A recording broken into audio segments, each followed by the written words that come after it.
नमस्कार। कला एकेडमी के इस चैनल पर आप सबका स्वागत करती हूँ।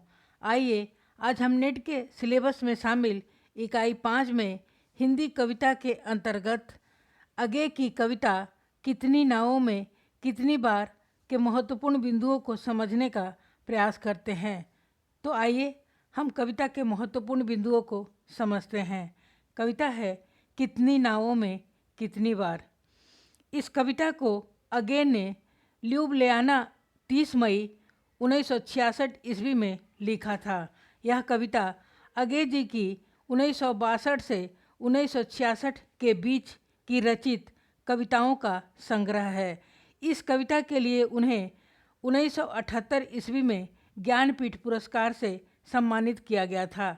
इस कविता में कवि ने यह स्पष्ट किया है कि व्यक्ति कई बार सत्य की खोज में भटक जाता है। वह सत्य को अपने पास खोजने की अपेक्षा अधिक दूर दूर स्थानों पर ढूंढने चला जाता है। कवि कहता है कि मानव कई बार इसी उद्देश्य से विदेशों में गया, किंतु वहाँ विदेशी चकाचौंध में खो गया। उस निर्मम प्रकाश ने उसके अंधकार को और बढ़ा दिया, अर्थात उस चौंधियाते प्रकाश ने उसे सत्य से और अधिक दूर कर दिया। जहाँ नंगे अंधेरों को और भी उघाड़ता रहता है एक नंगा तीखा निर्मम प्रकाश।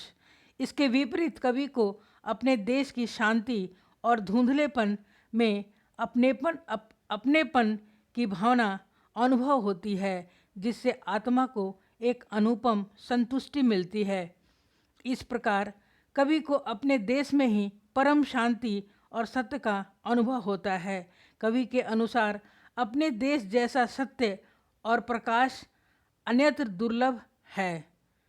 कवि के अनुसार विदेशों में केवल नकली चमक और मानवता के विकास के कृत्रिम आंकड़े हैं।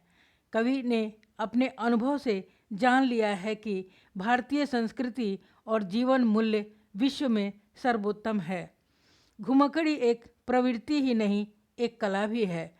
देशाटन करते हुए नए देशों में क्या देखा, क्या पाया, यह जितना देश पर निर्भर करता है, उतना ही देखने वाले पर भी एक नज़र होती है। जिनके सामने दो भूगोल की किताब के नक्शे जैसा या रेल जहाज के टाइम टेबल जैसे बिछे रहते हैं, एक दूसरी होती है जिसके स्पर्श से देश एक प्राणवान प्रतिभा सा आपके सामने आ खड़ा होता है। आप उसकी बोली ही नहीं, हृदय की धड़कन तक सुन सकते हैं। एक बूंद सहसा उछली यात्रा वृत्तांत। कितनी नावों में कितनी बार कविता। पहले हम इसका वाचन करते हैं, फिर इसके भाव को समझेंगे। कितनी नावों में कितनी बार, कितनी दूरियों से कितनी बार, कितनी डगमग नावों में बैठकर मैं तुम्हारी ओर आया हूँ। ओ मेरी छोटी सी ज्योति, कभी कुहासे में तुम्हें न देखता भी, पर कुहासे की ही छोटी सी रुपहली झलमल में पहचानता हुआ तुम्हारा ही प्रभा मंडल। कितनी बार मैं धीरे, आश्वस्त, आक्लांत, ओ मेरे अनबुझे सत्य, कितनी नावों में कितनी बार। भाव। प्रस्तुत कविता में कवि सत्य को अनेक रूपों में देखने की बात कहते हैं। भारतीय परंपरा में सत्य का जो रूप उपलब्ध है वह अन्यत्र दुर्लभ है।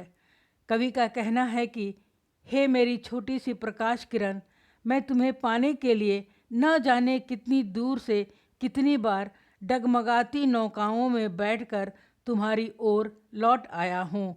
अनेक बार ऐसा भी हुआ है कि यह नन्ही सी किरण मुझे धुंधलके में छुपी हुई अस्पष्ट सी लगी, परंतु उस धुंध के ही चमकदार धुंधलके में मैंने तुम्हारे प्रकाश का वृत्त देखा है। कवि के कहने का भाव यह है कि ज्योति को अपनी पूर्णतया में न देखकर भी कवि ने उसकी धुंधली झलक को सदा देखा।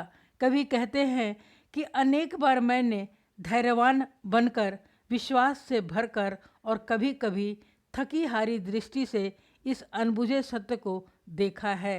कवि का मानना है कि सत्य का प्रकाश भारतीय परंपराओं में अनिवार्य रूप से समाया हुआ है। प्रकाश का बिंब स्पष्ट न भी दिखे तो भी उसका हल्का सा प्रकाश वृत्त अवश्य ही दिख जाता है। अगली पंक्तियां हैं। और कितनी बार कितने जगमग जहाज मुझे खींच कर ले गए हैं कितनी दूर, किन पराए देशों की बेदर्द हवाओं में, जहाँ नंगे अंधेरों को और भी उघाड़ता रहता है एक नंगा तीखा निर्मम प्रकाश, जिसमें कोई प्रभामंडल नहीं बनते, केवल चौंधियाते हैं तथ्य तथ्य तथ्य, सत्य नहीं अंतहीन सच्चाइयाँ। कितनी बार मुझे खिन्न विकल संत्रस्त, कितनी नावों में कितनी बार। भावार्थ। प्रस्तुत पंक्तियों में कवि अगे जी लिखते हैं कि पश्चिम में सच का कितना भयानक रूप सामने आ रहा है। उनका मानना है कि मैं कितनी ही बार जगमगाते हुए जहाज़ों पर बैठकर बहुत दूर पराए देशों में गया हूँ, जहाँ पर कठोर निर्मम हवाओं, नंगे तीक्ष्ण प्रकाश के नंगे अंधेरों को और भी अधिक नंगा किया है। कहने का भाव यह है कि उन देशों में गंदगी और विकृतियाँ एकदम उघड़ी हुई है। वह प्रकाश इतना तेज है कि उससे कोई प्रकाश वृत्त या प्रभामंडल नहीं बनता, अर्थात ऐसे प्रकाश में कुछ भी प्रिय नहीं लगता और न ही स्पष्ट दिखता है। ऐसे प्रकाश में चौंधियाने वाले नग्न तथा मुझे बार बार दुखी, बेचैन और भयभीत करते हैं। कवि का कहना है कि दूर दूर के देशों में जाकर उसने यह पाया कि सच्चाई का जो रूप पश्चिम में दूर देशों में मिलता है वह आंखें नहीं खोलती है बल्कि चौंधियाता है। कवि के कहने का भाव यह है कि सच्चाई वहाँ इतनी कठोर, क्रूर और पीड़ादायक है कि उसे देख पाना मुश्किल है। इस कविता में कवि ने एक बार फिर अपनी अखंड मानव आस्था की भारतीयता के नाम से प्रचलित अवाक रहस्यवादिता से वैसे ही दूर रखा है जैसे कि प्रगल्भ आधुनिक अनास्था के सांचे से उसे हमेशा दूर रखता रहा है। मनुष्य की गति और उसकी नियति की ऐसी पकड़ समकालीन कविता में अन्यत्र दुर्लभ है। कितनी नावों में कितनी बार कविता का सार इस प्रकार है। यह कविता कितनी नावों में कितनी बार अगे जी की प्रसिद्ध कविता है। इस कविता में कवि ने अपने विभिन्न यात्राओं के माध्यम से वास्तविक सत्य का दर्शन किया है।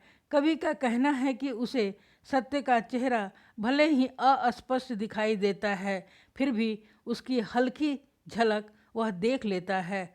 वह झिलमिलाहट में कवि को प्रकाश की उस झिलमिलाहट में कवि को प्रकाश की किरण चमकती दिखलाई पड़ती है। विदेशों में अंधेरे नंगे हैं, अर्थात वहाँ पर समाज में व्याप्त व्यभिचार, भ्रष्टाचार और हिंसा बहुत ही स्पष्ट है। वहाँ पर सच्चाई भी इन विकृतियों की ही उभरती है, अर्थात अंधेरों को और अधिक नंगा करती है। विदेशों में किसी को भी किसी से सहानुभूति नहीं रह गई है। सभी व्यक्तिनिष्ठ और स्वार्थी हैं। दया, ममता और उदारता वातावरण में नहीं है। सच्चाई पर प्रकाश यहाँ पर नंगा, तीखा और निर्मम जैसे विशेषणों को सत्य तथा प्रकाश से जोड़कर प्रभाव को और अधिक प्रभावशाली बना दिया है। जय हिंद। आप सब ने इस वीडियो को सुना, देखा, इसके लिए मैं आप सबका धन्यवाद करती हूँ। कृपया वीडियो को लाइक, सब्सक्राइब और शेयर अवश्य करें ताकि अन्य विद्यार्थी भी इससे लाभान्वित हो सकें। धन्यवाद।